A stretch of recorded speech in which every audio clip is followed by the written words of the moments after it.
Iran Israel युद्ध के कारण अंतर्राष्ट्रीय हालात बिगड़ने का असर अब उत्तर प्रदेश में भी दिखाई देने लगा है। कई जिलों में रसोई गैस की किल्लत बढ़ती जा रही है और आम लोगों के साथ साथ छोटे उद्योग भी परेशान हो रहे हैं। गैस एजेंसियों पर सुबह से ही लंबी लाइनें लग रही हैं, लेकिन घंटों इंतजार करने के बाद भी कई लोगों को सिलेंडर नहीं मिल पा रहा है। इससे लोगों में गुस्सा और भी ज्यादा बढ़ता जा रहा है और कई जगह तो विवाद की स्थिति बढ़ रही है।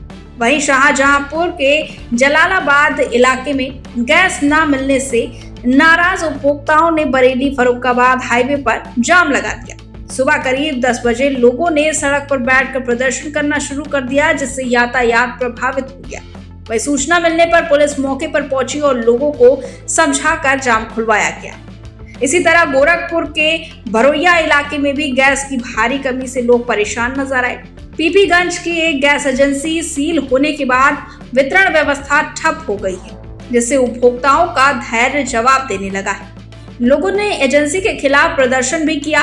राज्य के कई अन्य जिलों में भी हालात कमोबेश ऐसे ही नजर आ रहे हैं। आगरा, काशगंज और मैनपुरी में घरेलू एलपीजी सिलेंडर के लिए लोगों को घंटों लाइन में खड़ा होना पड़ रहा है। कई जगह बुकिंग भी नहीं हो पा रही है, जिससे उपभोक्ताओं की परेशानी और भी बढ़ रही है। गैस की कमी का असर अब बाजार पर भी पड़ रहा है। कई दुकानों पर खाद्य पदार्थों के दाम बढ़ गए हैं और नई रेट लिस्ट लगाई जा रही है। फिरोजाबाद में स्थिति और भी गंभीर होती जा रही है। यहाँ कांच और चूड़ी उद्योग बड़े पैमाने पर गैस पर ही निर्भर है। औद्योगिक इकाइयों को मिलने वाली गैस के कोटे में करीब 20% की कटौती कर दी गई है।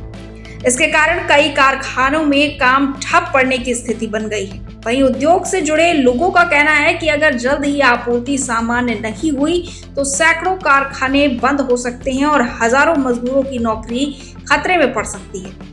इसी तरह हाथरस जिले में बिसावर क्षेत्र में चांदी के घुंघरू और आभूषण बनाने वाले उद्योग पर भी गैस संकट का असर पड़ रहा है। यहाँ करीब 180 छोटी बड़ी फैक्ट्रियां हैं, जहां व्यावसायिक गैस सिलेंडर से मशीनें चलती हैं। गैस की आपूर्ति रुकने से काम बंद हो गया है और लगभग 4000 कारीगरों की रोजी रोटी पर संकट खड़ा हो गया है।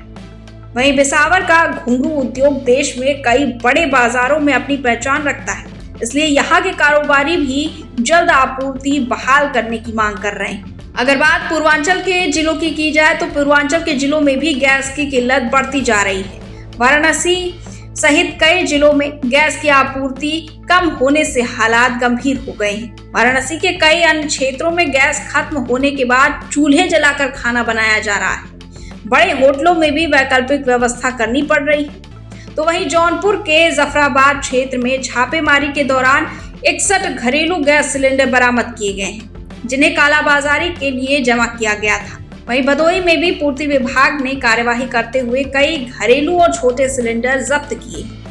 साथ ही मिर्जापुर में गैस वितरकों के मोबाइल बंद होने की शिकायतें सामने आ रही हैं, जिससे उपभोक्ताओं को जानकारी भी नहीं मिल पा रही है। वहीं आजमगढ़, चंदौली, सोनभद्र, गाजीपुर और बलिया में भी सुबह से ही गैस एजेंसियों पर लंबी कतारें देखने को मिल रही हैं। कई जगह ग्राहकों और एजेंसी कर्मचारियों के बीच कहासुनी भी हो गई। वहीं प्रयागराज के झूसी क्षेत्र में स्थिति इतनी बिगड़ गई कि पुलिस को बुलाना पड़ा और कुछ देर के लिए गैस एजेंसी का कार्यालय बंद करना पड़ा। वहीं इस पूरे मामले पर उत्तर प्रदेश सरकार का कहना है कि स्थिति पर नजर रखी जा रही है। राज्य के वित्त मंत्री सुरेश खन्ना कहते हैं कि वैश्विक परिस्थितियों के कारण कुछ दिक्कतें जरूर सामने आई, लेकिन प्रदेश में घरेलू उपभोक्ताओं को गैस या अन्य जरूरी ईंधन की कमी नहीं होने दी जाएगी। उन्होंने कहा कि जो लोग गैस की कालाबाजारी कर रहे हैं उनके खिलाफ सख्त कार्रवाई की जाएगी।